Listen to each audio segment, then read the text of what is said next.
네, 안녕하세요, 구독자 여러분. 저는 이정윤 세무사입니다. 주식 투자를 20년 이상 했고요. 유튜브 채널도 운영을 하고 있고, 주식 관련, 재테크 관련 책을 4권 쓴 저자이기도 합니다. 오늘 재테크에 관심 있는 분들 또는 주식에 관심 있는 구독자 여러분들에게 좀 좋은 팁을 전해주도록 노력하겠습니다. 네. 세무사님, 이번에 책 제목이 성장주의 투자인데요. 왜 책 제목을 이렇게 지으셨는지 여쭤봐도 될까요? 사실, 전통적으로, 대형주, 소형주라고 구분할 수도 있고, 주식을 구분하는 방법은 여러 가지가 있지만, 가장 크게는 성장주와 가치주로 구분하는 내용들이 좀 책에도 많이 쓰여 있고, 여러 책에. 그리고 투자자들 사이에서도, 야, 너 가치주 투자하니? 성장주 투자하니? 또는 최근 금리 인상 시즌마다 성장주가 좋아, 가치주가 좋아. 이런 논쟁들이 많이 있거든요. 근데 저 같은 경우는 20대 후반부터 주식을 하면서 조금은 공격적인 성향이었고, 그래서 가치주보다는 성장주가 조금 더 공격적인 성향이 투자자한테 적합하거든요. 그래서 저는 젊었을 때부터 성장주 위주의 투자를 했었고요. 그리고 또 하나는 최근 한 2년 정도 된 것 같은데요. 제가 한 달에 한 번씩 매달 초에 강연회를 해요. 코로나 이후에는 아주 소수만 이렇게 모아서 강연을 하고 있는데, 그걸 이제 유튜브 영상에도 올리는데요. 매달 하는 강연의 제목이 성장주에 투자하라입니다. 그래서 매달 이번 달에는 이런 성장주, 이런 성장 섹터에 관심을 가지면 좋겠습니다. 이런 강의를 매달 하면서 제가 이번 책 전까지 책을 몇 권을 썼었는데, 성장주를 강조한 책을 한번 써보고 싶다. 그리고 제목조차도 성장주에 투자라는 제목을 쓰고 싶다라고 생각을 했는데, 마침 검색을 했더니 성장주에 투자라는 책 제목이 없더라고요. 저는 있을 줄 알았어요. 그래서 내가 그럼 성장주 투자라는 제목으로 매달 강연회도 하는 사람이고 성장주를 좋아하는 사람으로서 책을 쓰고 싶다는 생각에 이번 책을 집필을 했습니다. 저는 이제 세무사님 전 책들도 읽어보고 이번 책도 읽어보고 그 다음에 이제 투자 기간이 조금 길어지면서 사실 개인적으로 처음에는 배당 많이 주는 안전한 것만 투자하다가 점점 성장주로 가게 되더라고요. 그래서 국내도 탑10, 또 미국도 탑10 이런 식으로 좀 보게 돼서 이번 책이 너무 반가웠습니다. 혹시 이번 책에 개략적으로 어떤 내용이 좀 담겨져 있는지. 네. 제가 여태까지 쓴 책들의 대부분은 한 3부 8장 정도로 각 8장에서 24장 정도 이렇게 책을 구성을 해요. 왜냐면 제가 8자를 좋아하기 때문에. 그래서 이제 1부도 8장, 2부도 8장, 3부도 8장 이렇게 책을 구성하는데요. 이번 책은 총 3부로 되어 있는데, 첫 번째 부에서는 성장주에 왜 투자해야 되는지, 더 근원적으로는 우리가 왜 주식에 투자해야 되는지, 그래서 또 하나는 동기부여를 좀 여러분들에게 시켜주기 위해서 저라는 사람은 흑수저로 그래도 주식을 20년 동안 어떻게 성장을 해왔는지, 성공을 해왔는지, 주식은 왜 해야 되는지, 성장주에 왜 투자해야 되는지, 성장주는 어떻게 발굴하는지, 이런 성장주에 관련된 내용을 1부에 썼고요.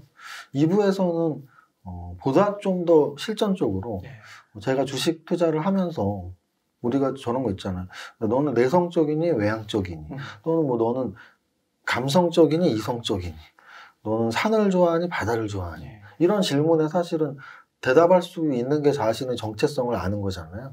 근데 너는 주식 투자자로서 탑다운이니 버텀업이니 했을 때 저는 탑다운 분석론자예요. 그리고 너는 주식을 선정을 할 때 재무제표를 보니 차트를 보니 하면, 저는 예전에 쓴 책 제목이 3박자 투자법이 있을 정도로 재무제표, 차트 정보를 다 보는 3박자 투자법 분석을 하는 사람이고요.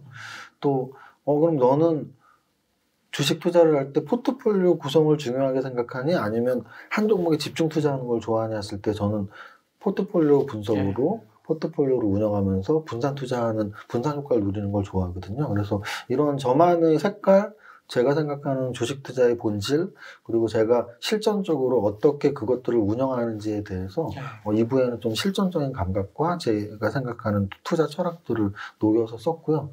3부는 가장 실전적인 게, 투자자들은 그래서 뭐 사라는 거야. 어떤 업종이 성장 업종인데, 이걸 가장 궁금해 하시거든요. 그래서 3부에서는 제가 2022년에 가장 주목하고 있는 8가지 성장 산업, 그리고 각 성장 산업의 세 종목씩 24종목에 대한 해설을 달았습니다. 정말 자세하게 그 서술해 주셨더라고요. 깜짝 놀랐어요. 예, 저는 이번 책이 되게 좋았던 거는 그 1부에서 네. 그 세무사님의 그 개인 스토리가 네. 그 투자 이야기가 굉장히 구체적으로 나와 있어가지고 네. 되게 좋았는데 그 이제 주식 투자로 들어가기 전에 좀 한 가지 먼저 한번 질문을 드려보면은 그 서문에서 이런 문구가 있더라고요. 일단 저를 한마디로 표현하면 늘 꿈꾸는 성실한 이세무사입니다. 저는 어렸을 때부터 부자를 꿈꿨고 주식 투자를 시작한 이후로는 성공 투자를 꿈꾸었고 슈퍼개미가 된 이후로는 제가 운영하는 회사의 상장을 꿈꾸고 있다고. 네, 그래서 제가 이 부분을 읽으면서 되게 가슴이 벌렁벌렁했거든요. 부자가 된 이후에도 네. 이렇게 또 상장을 목표로 또 이렇게 열심히 살으시는 이유가 뭔지. 사실은 그 이유는 설명할 필요도 없고 너무 당연한 거라고 말씀을 드리고 싶어요. 네. 무슨 뜻이냐면 예를 들어 우리나라 최고의 뭐 가왕이라고 하는 뭐 조용필 가수 조용필 선생님도 뭐 정말 건강이 허락하는 계속 노래를 부르고 계시는 거고, 또는 뭐 정말 연기 대가인 조여정 선생님도 아카데미에서 상을 탈 정도로 아직까지도 연기에 불살르고 있는 거고, 또는 돈과 관련돼서는 우리가 누구나 알고 있는 워렌 버핏 할아버지죠. 어떻게 보면 90대입니다. 90대. 90대의 할아버지가 늘 아침에 일어나서 뭐 책에도 써있던데 뭐 스테이크 써있던데 싼 스테이크 그거 먹으면서 주식 투자 하고 있고, 그래서 그냥 자기 자신이 살아가는 과정을 부자라면 더욱더 계속 진행하지 중단시키는 부자는 저는 사실은 본 적은 별로 없어요. 요즘 젊은 친구들이 꿈꾸는 파이어족은 정말 요즘에 나온 이야기지 그들이 옳다 그르다를 떠나서 제 세대 또는 지금 성공하신 각 분야의 분들을 보면 나 이 정도 성공했으니까 나 이제 중단할 거야 라고 자신의 삶을 중단하는 사람은 없거든요. 저도 마찬가지로 제가 20년 이상 주식 투자 또는 뭐 재테크의 각 분야에 관심이 있었기 때문에 주식 투자 또는 뭐 CFP 아니면 세무사 이런 자격증에 도전하고 성취하고 필드 경험도 있지만, 결국은 그것들의 연속선상에서 제가 꿈꿨던 건 자본주의 사회에서 좀 원스톱으로 재테크도 도움도 주고 그런 회사를 만들고 싶다. 근데 또 회사를 만들어서 지금 회사 법인 3개를 운영하고 있는데, 그러면 주식 투자를 20년을 해왔고 재법인이 있는 사람으로서 당연히 그 다음 또 종착지인 꿈은 기업 상장이거든요. 이건 너무 당연한 수순이기 때문에 뭐 대단한 계획이 있었던 건 아니고 이렇게 흘러온 거고요. 그래서 좀 더 재테크적 측면에서 말하자면 부의 추월차선이라는 책 있잖아요. 그러니까 어떻게 큰 부자가 될 수 있어라는 거는 각자 다 다릅니다. 부동산으로 큰 부자가 되신 분들은 예를 들어 책을 쓰면 당연히 지금 당장 땅을 사라, 지금 당장 집을 사라, 뭐 이런 책을 쓰겠죠. 또는 주식으로 부자가 되신 분들은 저처럼 뭐 성장주에 투자하라, 뭐 삼박자로 분석하라 이렇게 책을 쓰겠죠. 또는 뭐 금융상품을 잘 분석하셨던 분들은 뭐 몇 개의 통장, 뭐 이런 식으로 책을 쓰겠죠. 근데 저 같은 경우는 그런 여러 가지 부류의 책들 중에 부의 추월 차선은 딱 그 내용이었던 것 같아요. 그냥 딱 이미지상으로 그냥 회사 다니지 말고 회사를 창업해서 상장시켜 이거거든요. 근데 실제로 우리가 정말 큰 부자들을 본다면 어찌 보면 워렌 버핏이 진짜 주식 투자자야? 전업 투자자야? 했을 때 저는 아니라고 말하거든요. 왜? 아니 벅셔 해소웨이라는 기업의 오너 CEO잖아요. 오너잖아요. 오너 대표. 그럼 당연히 대주주인 거죠. 상장 기업의 대주주. 우리나라에서 가장 최고 부자가 누구냐 했을 때 뭐 주식으로, 부동산으로 돈 번 사람이 최고 부자인가요? 아니잖아요. 삼성그룹의 오너가 가장 부자잖아요. 그래서 어찌 보면 부의 추월 차선은 실현 불가능한 것 같은 이야기예요. 우리나라 전 국민 5천만이 모두 다 기업을 만들어서 모두 다 상장시킬 수는 없으니까. 그런데 정말 큰 부자가 되려면 그것 또한 큰 방법의 하나가 되겠더라고요. 그래서 저도 뭐 20년 주식 투자하면서 남의 주식만 매매했었는데 내가 만든 회사를 남이 매매하게 하는 상장을 좀 목표로 열심히 살아볼까? 라는 생각을 했습니다. 그러면요, 세무사님, 일부 이렇게 내용을 보면은 진짜 엄청 치열하게 사시잖아요. 그 부동산도 또 그 정규과정 들어가셔서 네네네. 학위도 받으시고 네네. 세무사 시험도 그 돌잔치 그 에피소드도 있고 네네네. 그 부자가 되려면 진짜 그 정도로 노력을 해야 되나요? 그 정도 노력을 안 하면 이 부를 획득하기가 어려운 걸까요? 확률적인 이야기죠. 확률적으로 말씀을 드리면 노력보다 운이 훨씬 크게 좌우받은 사람들. 예를 들어 아주 극단적이죠. 로또 복권이 맞아서 뭐 50억을 복권금으로 수령했다. 우리나라는 50억이지 외국은 정말 500억이 될 수도 있거든요. 500억 부자는 정말 큰 부자잖아요. 근데 노력 하나도 안 하고 로또 복권 당첨돼서 부자가 됐죠. 그리고 그 얘기는 부자가 되기 위해서 정말 치열하게 노력한 사람만 부자가 된다라고 할 수는 없습니다. 아마도 확률적으로 이제 비중이 있겠죠. 네. 극단적으로 어떤 부자는 정말 운 하나로 부자가 됐고 어떤 부자는 정말 운 하나도 없었는데도 열심히 노력해서 부자가 된 사람이 있겠죠. 근데 누가 더 많을 것이냐에서 노력한 부자가 저는 훨씬 더 많다고 생각을 하고요. 근데 노력을 한 사람도 100% 노력만 했다기보다 운도 좀 따랐겠죠. 예를 들어 뭐 운칠 기삼이라는 말이 있는데 운이 70%였을 수도 있고 운이 30%였을 수도 있고 그래서 저는 운도 가미가 돼야 되지만 노력은 좀 기본이 돼야지 부자가 되지 않을까 생각을 하고요. 또 하나는 이제 얼마 가진 부자냐의 문제인 것 같아요. 제가 그런 표현을 쓰는데 예를 들어 10억 부자? 그러면 좀 괜찮은 직업을 가지신 분들이 적당한 삶을 살아가면서 정말 치열하게 안 살아도 10억 부자 정도는 또는 조금 운이 좋으면 30억, 50억 부자는 됐을 수 있을 것 같아요. 뭐 지금 젊은이들의 이야기가 아니고 적어도 제 나이 때 뭐 40, 50대, 50대 분들 중에 정말 치열하게 안 살았어도 뭐 급여 생활자 하시면서 계속 급여가 올라가고 그거를 잘 모아서 집을 한 채 샀는데 그 집을 5억에 20년 전에 샀는데 그 집이 지금 20억이 돼 있으면 뭐 얼추 이렇게 해서 30억 부자가 되어 있겠죠. 그래서 아주 치열하게 살았냐 안 살았냐 보다 더 중요한 건 얼마의 부자를 이야기하냐일 수도 있는 거죠. 그래서 10억 부자냐 100억 부자냐 근데 이제 결국은 그러면 금액이 목표가 클수록 치열하게 살아야 되는 게 맞고 또 운도 좀 따라줘야 되는 게 맞고 그렇게 생각하고 있습니다. 부자에 대해서. 네. 꼭 세무사님 그 상장 꼭 하셔가지고 꼭 하셨으면 너무 좋을 것 같습니다. 그럼 세무사님 이제 그 투자로 네. 좀 파트 질문으로 옮겨가지고 이제 그 성장주를 보통 얘기할 때 가치주랑 이렇게 비교해서 많이 얘기를 하시잖아요. 네, 맞습니다. 근데 이제 가치주보다 성장주가 좋다고 하셨어요. 네. 네, 그게 왜 그런지 궁금합니다. 이제 이 본질의 이야기인데요. 실전적으로 투자 성과의 이야기 또는 본질의 이야기 여러 가지로 설명할 수 있는데 저는 또 본질적으로 설명을 드리고 싶어요. 과연 성장주와 가치주의 개념을 정확히 파악하면 성장주에 빠질 수밖에 없는 거죠. 네. 자, 그런데 이제 여기서 하나 이론의 여지는 있어요. 뭐냐면 이게 주식학이라는 게 없단 말이죠. 주식학 박사는 없습니다. 네. 뭐 경영학 박사 또는 뭐 재무관리 박사, 경제학 박사는 있어도 주식학 박사는 없어요. 그래서 학문이 아니기 때문에 뭐 재무상태표에는 자본 계정하고 자산 계정하고 부채 계정이 들어가야 되고 이건 학문이에요. 왜? 회계학이기 때문에. 경제학에서 미시에서는 수요와 공급의 이론을 배우고 거시에서는 GDP하고 물가를 배우고 금리를 배우는 건 너무나 당연해요. 왜? 대학에서 배우는 교과 과정의 학문이에요. 근데 주식학은 없어요. 그래서 성장주와 가치주가 어떤 개념인지 사실은 명확하지 않아요.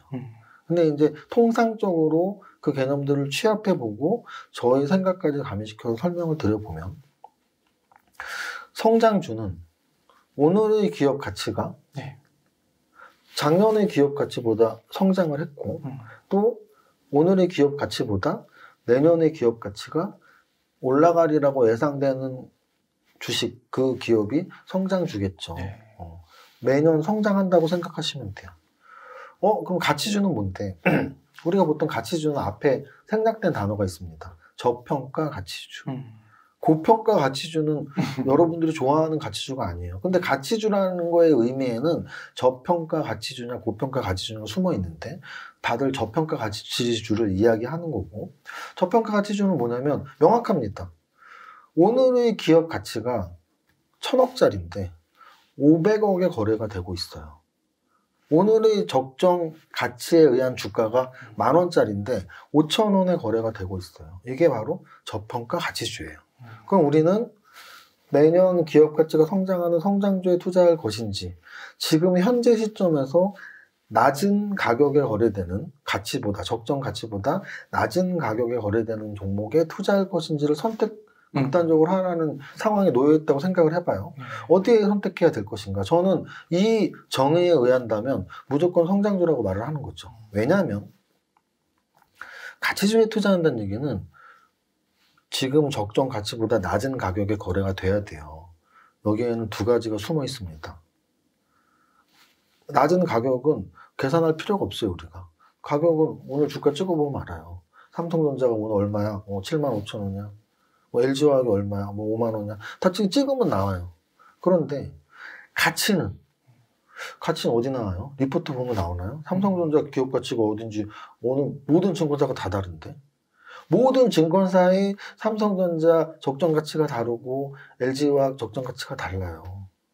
그럼 적정 가치라는 게 없다라는 얘기잖아요. 적정 가치는 모두가 공감을 해야 되는데 모두가 다르게 생각하고 있거든요. 삼성전자의 적정 시가총액이 400조여야 되는지 500조여야 되는지 600조여야 되는지 다들 분석이 다르단 말이죠. 그러면 내가 세계에서 가장 똑똑한 사람도 아니고 적정 가치를 구하는 게 너무 힘들어지죠.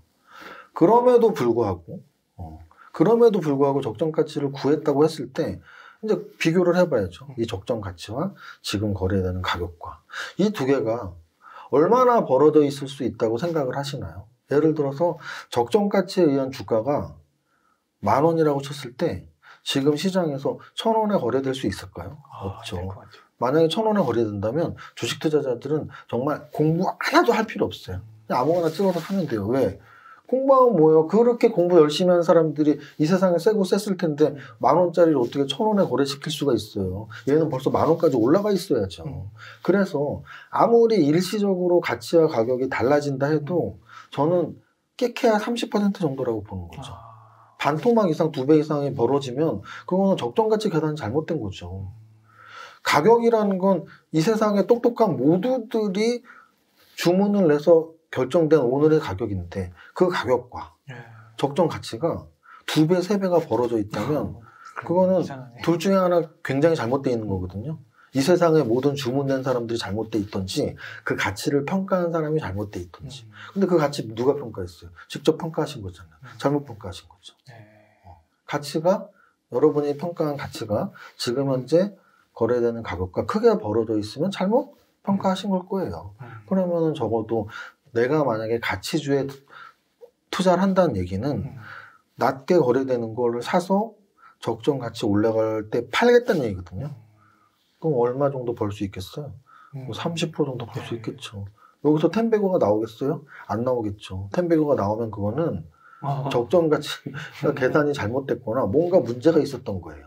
자, 그러면 반대로 성장주는 작년보다 올해 성장을 했어요. 또 내년에 성장할 거라고 예상이 돼요. 또 그 이후에도 계속 성장할 거라고 예상이 돼요. 그럼 성장주는 매수를 하면 언제 팔면 돼요? 성장이 멈췄을 때 팔면 되죠. 근데 성장이 멈추느냐 안 멈추느냐는 미래의 이야기잖아요. 오늘 기준으로는 사면 돼요. 근데 성장이 안 멈추면 거기서 텐베고가 나오는 거죠. 우리가 알고 있는 대표적인 텐베고가 뭐예요? 테슬라잖아요. 세계에서 가장 주가가 많이 오른 종목이죠. 테슬라가 가치주였나요? 아니었죠. 가치주였으면 말이 안 됐죠. 20배, 30배, 100배 올라갈 수가 없습니다. 가치주는. 성장주에서 피터 린치가 말하는 텐베고 종목이 나오는 거죠. 자, 그러면 여기서 한 번 더 굴려서 생각할 수 있어요. 어떤 분들은 또 이렇게 말하죠. 야, 성장하고 있는데 저평가 가치주도 있을 거 아니야. 맞습니다. 그러면 그 매트릭스까지 계산을 하면 4가지로 다시 구분을 할 수 있어요. 성장을 하고 있는데 저평가 가치주면 성장 가치주라고 표현하면 되죠. 또는 성장을 하는데 고평가 주면은 성장 거품주라고 표현을 하면 되죠. 또는 성장을 안 하고 있어요. 역성장이에요.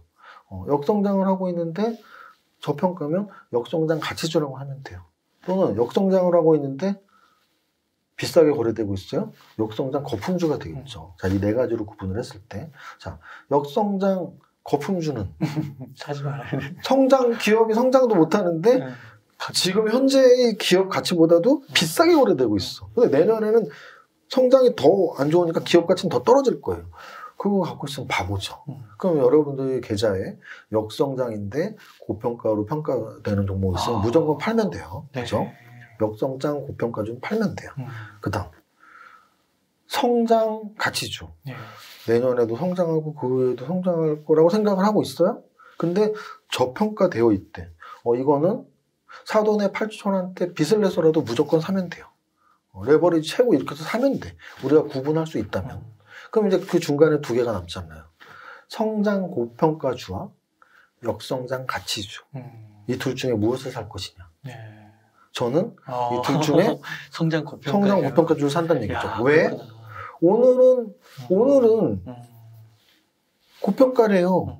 근데 내년에는 성장했을 거 아니에요, 기업 가치가. 그럼 내년에는 성장 가치주로 바뀌어 있을 거 아니에요.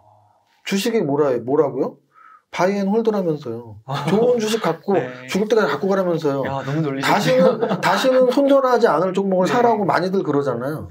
손절하지 않을 종목을 사라면서요. 그러면 성장 고평가주를 사면 성장을 할 건데 지금은 일시적으로 고평가를 받았더라도 내년에는 저평가 영역으로 들어갈 거 아니에요. 그걸 사면 되죠. 반대로 역성장 가치주를 사면 내년에는 가치가 떨어져요. 근데 지금은 어쨌든 일시적으로 싸게 살 수 있는 기회가 있다고 쳐요. 싸게 샀어요. 근데 이 종목에 문제점이 있습니다. 이 갭이 우리는 싸게 샀으니까 가치까지 올라가야 돼 라고 생각하는데 이게 인기가 없는 종목일 확률이 높아요. 왜? 역성장이니까. 그러면 가격이 오르지 않아요. 그냥 삐대고 있어요. 옆으로만 가요. 그런데 기업 가치는 내려가잖아요. 그럼 내년에는 어떻게 바뀌어요? 역성장 고평가주로 바뀌죠. 그게 보통 가치주에 물렸어 하는 사람들이 대다수의 경우예요. 저거 내가 5년 전에 샀었어요. 왜 샀어요? 접어주고 진짜 우량한 종목이라고 진짜 가치주라고 생각해서 샀어요. 근데 왜 물렸어요? 근데 매년 떨어지더라고요. 서로 몇 년 전에 샀을 때는 저평가라고 평가받았을진 몰라도 지금은 더 이상 저평가가 아니에요. 왜? 매년 떨어졌다는 얘기는 기업 가치가 그 이상으로 계속 떨어졌다는 얘기지 뭐 저평가 상태가 5년 연속 지속되면 그건 저평가 상태가 아니잖아요. 그래서 저는 그런 관점에서는 가치평가가 굉장히 주관적인 상태에서 심지어 역성장 가치주에 투자했다가 성장까지 못하는 경우가 발생하면 가치평가도 틀렸는데 성장까지 못해버리면 이거는 빠져나올 수가 없거든요. 정말 꽉 물리는 거예요. 그래서 저는 적어도 기업이 성장을 하고 있다면 가치평가 잘못했어도 내년, 내후년에는 기업 주가가 올라가 있을 테니까 그게 훨씬 유리하다고 보는 겁니다. 근데 제가 좋아하는 게 너무 좋아라고만 말해도 그거는 객관적이지 못한 거죠. 그럼 성장주는 단점이 없니? 있어요. 가치평가가 주관적이라고 말씀드린 것처럼 성장주의 미래 성장 가능성도 어찌 보면 이건 주관적이다 못해 점쟁이의 영역이죠. 내년에도 성장할지 내후년에도 성장할지 어떻게 알아요? 겪어봐야 알지. 그래서 성장주의 데이터는 사실은 과거부터 오늘까지 연구가 사실 중요해요. 삼성전자가 성장할 회사인지 우리가 어떻게 알아요? 내년에 망할지. 근데 삼성전자 우리 다 믿고 있죠. 믿는 이유가 뭘까요? 과거부터 오늘까지 보여줬기 때문이에요. 기업의 성장을. 삼성전자가 반도체 처음 시작했을 때 기업 가치가 400조, 500조였겠어요? 아니잖아요. 근데 20년, 30년 동안 그 기업의 성장을 보여줬기 때문에 삼성전자는 성장주야라고 우리는 생각을 하고 있는 거죠. 그러면 그렇게 본다면 과거부터 현재까지의 그 기업의 가치 증가 또는 그 가치 증가에 따르는 가격 증가 그러면 성장주 찾는 거 너무 쉽죠. 10년 동안 재무제표상 이익이 계속 늘어나고 기업 가치가 증가하고 주가도 오른 기업 그게 성장주겠죠. 그렇게 찾으면 돼요. 그러면 이 성장주는 실패할 확률 없냐? 아까 있다니까요. 미래의 영역은 점쟁이잖아요. 그럼 어떻게 하면 돼요? 그런 걸 샀어. 그러면 기업 투자, 주식 투자의 본질상 바이앤홀드 하면 되는데 언제 셀을 할 것이냐? 성장이 멈췄을 때 하면 되죠. 주가가 더 이상 못 오른다거나 또는 재무제표상 이익이 또는 매출액이 증가하지 않는다거나 그럼 성장이 멈춘 거잖아요. 그럼 그때 매도를 고려하시면 되는 거죠. 너무 명쾌하신데요. 그러니까 이게 미래의 일은 알 수 없지만 그 미래에도 계속 성장할 것이다 예측할 수 있는 가장 좋은 방법 중에 하나가 과거 10년의 그 역사를 트래킹하는 거. 그렇죠. 맞습니다. 과거부터 오늘까지를 알아야지 성장주를 찾는 건 너무 당연한 게요. 스포츠 스타의 예를 들면 돼요. 스포츠 스타 중에서도 라이징 스타가 있고 근데 뭐 정말 정점을 찍었다가 이게 좀 이렇게 떨어지는 스타들이 있죠.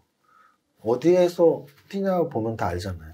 EPL이나 아니면 뭐 스페인 리그에서 뛰는 선수들이 가장 지금 핫하고 아직 정점을 안 찍었다면 그 리그를 떠나서 이제 다른 나라의 리그를 뛰거나 심지어 뭐 중국이나 미국 리그를 뛴다면 이제 좀 정점을 찍은 스타가 되겠죠. 주식도 똑같아요. 그래서 지금 현재 그 회사의 위치가 어딘지는 과거부터 현재까지 흐름을 정확히 이해를 하면 앞으로도 이럴 거야 라고 예상을 하는 거고요. 주식은 결국 예상의 영역과 예측의 영역과 대응의 영역 이 두 가지를 동시에 잘하는 사람이 성공한다는 관점에서 봤을 때 성장주에 투자한다는 건 예측을 하면 돼요. 얘는 과거부터 오늘까지 이랬으니까 성장주야. 그렇게 예측을 해서 매수를 했어. 그게 맞으면 텐베고가 나는 거예요. 성장주 투자 가장 좋은 점은 맞으면 텐베고가 나요. 틀리면 팔면 돼요. 그게 바로 대응의 영역. 성장이 멈췄네? 팔면 됩니다.